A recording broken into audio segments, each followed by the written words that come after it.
ಹೌದು ಗೆಳೆಯರೆ, ನವ್ಯ ಮುದ್ಗೋಳ್ ಅಂತ ಈಕೆಗೆ ಒಬ್ಬ ಹುಡುಗನ ಜೊತೆ ಮದುವೆ ಆಗಬೇಕು ಅಂತ ಆಸೆ ಪಡ್ತಾ ಇದ್ದಾರೆ. ಸರ್, ನಮ್ಮ ತಂದೆ ತಾಯಿಯವರು ತುಂಬ ಬಡತನದಲ್ಲಿ ಬಂದು ಪ್ರಸ್ತುತ ನನ್ನನ್ನು ಸಾಕಿ ಸಲಗಿದ್ದಾರೆ. ಅವರ ಒಂದು ಸಾಕಿರ್ತಕ್ಕಂತಹ ಒಂದು ಕಷ್ಟಗಳನ್ನು ಅರ್ಥ ಮಾಡಿಕೊಂಡು ಒಂದು ಜಾಬ್ ನಾನು ಪಡೆದುಕೊಂಡಿದ್ದೇನೆ. ಇವಾಗ ಎಲ್ಲನೂ ಕೂಡ ಕರೆಕ್ಟಾಗಿದೆ. ನನ್ನ ಪಾಯಿಂಟ್ ಆಫ್ಗಳನ್ನು ಅಳವಡಿಸಿಕೊಂಡು ಹೋಗುವಂಥ ಒಬ್ಬ ಹುಡುಗ ಬೇಕಾಗಿದ್ದಾರೆ ನನಗೆ. ಏನು ಈಕೆಯ ಪರಿಪೂರ್ಣ ಮಾಹಿತಿ? ಸೊ ಸ್ನೇಹಿತರೆ, ಪ್ರಸ್ತುತ ನವ್ಯ ಮುದ್ಗೋಳ್ನಂತಹ ಪಾಟೀಲ್ ಮನೆತನದಲ್ಲಿ ಬೆಳೆದು ಬಂದಿರತಕ್ಕಂಥ ಈಕೆಯ ವಯಸ್ಸು 23. ಊರು ಬಂದ್ಬಿಟ್ಟು ಮುದ್ಗೋಳದ ರಾಯಚೂರು ಎಂಬ ಒಂದು ಊರಿನಲ್ಲಿ ಮಾನ್ವಿ ಬರುತ್ತಲ್ವಾ, ಮಾನ್ವಿ ಅಕ್ಕಪಕ್ಕ ಇರೋದೇ ಈ ಒಂದು ಮದ್ಗೋಳ್. ಖಾಸಗಿ ಶಾಲಾ ಕಚೇರಿನಲ್ಲಿ ಒಬ್ಬ ಸಹಾಯಕಿಯಾಗಿ ಕೆಲಸ ಮಾಡ್ತಕ್ಕಂಥದ್ದು ಈಕೆ. ಮುಜುಗರ ಮತ್ತು ಮೌನ, ಕೆಲಸದಲ್ಲಿ ನಿಷ್ಠೆ, ನಂಬಿಗಷ್ಟೆ ಸ್ವಭಾವ, ಶಾಂತ, ಪ್ರೀತಿ, ನಂಬಿಕೆ, ಸ್ನೇಹ, ಎಲ್ಲರಿಗೂ ಕೂಡ ಒಗ್ಗಟ್ಟಿನಿಂದ ನಡೆದುಕೊಂಡು ಯಾವ ಸಿಚುವೇಶನ್ಗಳಿಗೆ ಯಾವ ರೀತಿಯಲ್ಲಿ ಇರಬೇಕು ಅನ್ನೋದನ್ನು ಕಲಿತುಕೊಂಡು ಹೋಗುವಂಥ ಒಬ್ಬ ಮುದ್ದಾಗಿರ್ತಕ್ಕಂಥ ಹುಡುಗಿ. ಈಕೆಯ ಕುಟುಂಬದ ಮಾಹಿತಿ ನೋಡೋದಾದರೆ, ತಂದೆಯವರು ಖಾಸಗಿ ಉದ್ಯೋಗ ಮಾಡ್ತಾ ಇದ್ದಾರೆ, ತಾಯಿಯವರು ಗೃಹಿಣಿ, ತಮ್ಮನವರು ಶಾಲೆಯಲ್ಲಿ ಓದ್ತಾ ಇದ್ದಾನೆ. ಮನೆಯ ಹಿರಿಯ ತಲೆ ನಾನೇ ನವ್ಯ ಅಂತ. ನನಗೆ ಇವಾಗ ಒಬ್ಬ ಹುಡುಗನ ಅವಶ್ಯಕತೆ ಇದೆ, ಆತ ಈ ರೀತಿಯಾಗಿರಬೇಕು. ಒಂದನೇ ಪಾಯಿಂಟಲ್ಲಿ ಕೊನೆಯವರೆಗೂ ನನ್ನ ಜೊತೆ ನಿಲ್ಲುವಂಥ ಒಬ್ಬ ಹುಡುಗ ಕಂಪಲ್ಸರಿ. ಮದುವೆ ಆದರೆ ಕೊನೆ ತನಕ ನಿಲ್ತಾರಲ್ವ ಅಂತ ನಿಮ್ಗೆ ಅನಿಸುತ್ತೆ. ಕೆಲವೊಂದಿಷ್ಟು ಜನ ಮಧ್ಯದಲ್ಲಿ ಒಂದು ಡೈವರ್ಸು ಏನೇನೋ ಮಾತುಕತೆ ಆಡ್ತಾರಲ್ಲ, ಅದಕ್ಕೆ ಅವರು ಭಯಪಡ್ತಾರೆ. ಶುರು ಮಾಡಿದ್ದನ್ನು ಮಧ್ಯದಲ್ಲಿ ಬಿಡೋದಿಲ್ಲ, ಆ ರೀತಿಯ ಒಬ್ಬ ಹುಡುಗ ಆಗಿರಬೇಕಂತೆ. ಅಂದರೆ ಯಾವುದೇ ಒಂದು ಕೆಲಸ, ಯಾವುದೇ ಒಂದು ನಿಷ್ಠೆ ಏನಿರುತ್ತೆ ಅದನ್ನು ಶುರು ಮಾಡಿದ್ರೆ ಮಧ್ಯದಲ್ಲಿ ಬಿಡಬಾರ್ದು ನೀವು. ಸಂಬಂಧದಲ್ಲಿ ಒಳ್ಳೆಯ ಒಂದು ಸೇಮ್ ಟು ಸೇಮ್ ಕಮಿಟ್ಮೆಂಟ್ ಇರ್ತಕ್ಕಂಥ ಒಬ್ಬ ಹುಡುಗ ಆಗಿರಬೇಕಂತೆ. ಕಷ್ಟ ಬಂದಾಗ ಕಾಣಿಸೋದಿಲ್ಲ, ಎಲ್ಲಾದರೂ ಎಸ್ಕೇಪ್ ಆಗ್ತಾರೆ. ಮತ್ತು ಏನಾದರೂ ಖುಷಿ ಬಂದಾಗ ಸುಖ ಬೇಕು ಅಂತ ಬರ್ತಾನೆ, ಅಂಥ ಹುಡುಗ ಬೇಡ ನನಗೆ. ಎರಡಕ್ಕೂ ಕೂಡ ಒಂದೇ ಫೇಸ್ ಇರಬೇಕು ಮತ್ತು ಎರಡೂ ಕೂಡ ಕಂಫರ್ಟಬಲಾಗಿ ಹ್ಯಾಂಡಲ್ ಮಾಡಬೇಕು. ಆ ರೀತಿಯ ಹುಡುಗ ಇದ್ದರೆ ಹೇಳಿ ಸ್ವಾಮಿ, ನಾನು ಮದುವೆ ಆಗ್ತೇನೆ ಆ್ಯಂಡ್ ವರದಕ್ಷಿಣೆ ನಾನು ಏನು ಕೂಡ ಕೊಡಲ್ಲ ಅಂತಲ್ಲ, ಪ್ರತಿಯೊಂದನ್ನು ಕೂಡ ಕೊಡ್ತೇನೆ ಅಂತ ಹೇಳಿದ್ದಾರೆ. ಮತ್ತು ಲೈಫ್ ಟೈಮ್ ಸ್ಟ್ಯಾಂಡಲ್ಲಿರ್ತಕ್ಕಂಥ ಒಬ್ಬ ಮನಸ್ಥಿತಿ ಇರ್ತಕ್ಕಂಥ ಹುಡುಗ ಆಗಿರಬೇಕು. ಎಜುಕೇಷನ್ ಕಂಪಲ್ಸರಿ ಮಾಡಿರಬೇಕು, ಓದಿರ್ಬೇಕಂತೆ ನೀವು. ಆ್ಯಂಡ್ ಈಕೆಯ ಫೋಟೋವೊಂದಿಗೆ ಇನ್ನಷ್ಟು ಮಾಹಿತಿ ನಿಮಗೆ ಅವಶ್ಯಕತೆ ಇದ್ದರೆ DM ಮಾಡಿ ಸಂಪೂರ್ಣವಾಗಿರ್ತಕ್ಕಂಥ ಮಾಹಿತಿಗಳನ್ನು ಜಿಮೇಲಲ್ಲಿ ಕಳಿಸ್ತೀನಿ. ಡೈರೆಕ್ಟಾಗಿ ಹೇಳೋಕ್ಕಾಗಲ್ಲ, ಯಾಕಂದರೆ ಹೆಣ್ಮಕ್ಳು ಇರ್ತಾರೆ, ಅರ್ಥ ಮಾಡ್ಕೊಳ್ಳಿ ಆಯಿತಾ.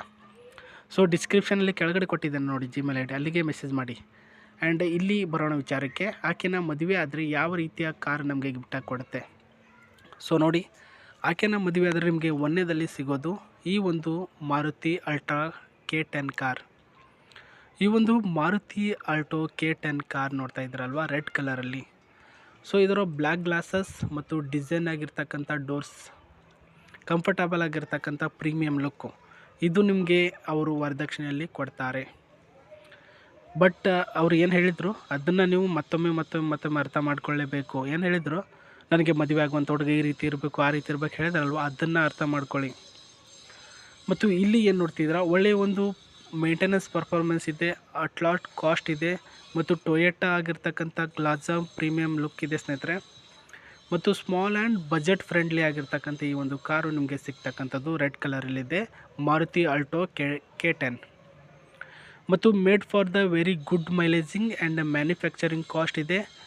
ಮತ್ತು look at the design and models design ಕೂಡ ಇದೆ ಸ್ನೇಹಿತರೆ. ಸೊ ಈ ಒಂದು ಕಾರು ಪ್ರಸ್ತುತ ಇದು ಒಂದೇ ಅಲ್ಲ, ನಿಮಗೆ ಪ್ರೀಮಿಯಂ ಲುಕ್ಕಲ್ಲಿ ಈ ರೀತಿ ಕಾರಿನ ಡಿಸೈನ್ ನೋಡ್ಕೊಳ್ಳೋ ಒಳಗಡೆ. ಸೊ ಮದುವೆಗೆ ನಿಮಗೆ 50,000 ರೂಪಾಯಿ ದುಡ್ಡು ಮತ್ತು ಊಟಕ್ಕೆ ಪರಿಸ್ಥಿತಿಗೆ ಸಂಬಂಧಪಟ್ಟಂತೆ 10 KS ಒಂದು ದುಡ್ಡನ್ನು ಕೊಡ್ತಾರೆ. ಒಟ್ಟಲ್ಲಿ 60,000 ರೂಪಾಯಿ ಸಂಬಳ ವರದಕ್ಷಿಣೆಯಲ್ಲಿ ಈ ಒಂದು ಕಾರು, ಜೊತೆಗೆ ನನ್ನ ಸಂಬಳದಲ್ಲಿ ಬರ್ತಕ್ಕಂಥ ಅರ್ಧ ದುಡ್ಡು ಅದು ಮದುವೆ ಆದ ನಂತರ ಕೊಡ್ತಾರೆ ಅಂತ ಹೇಳಿದ್ದಾರೆ.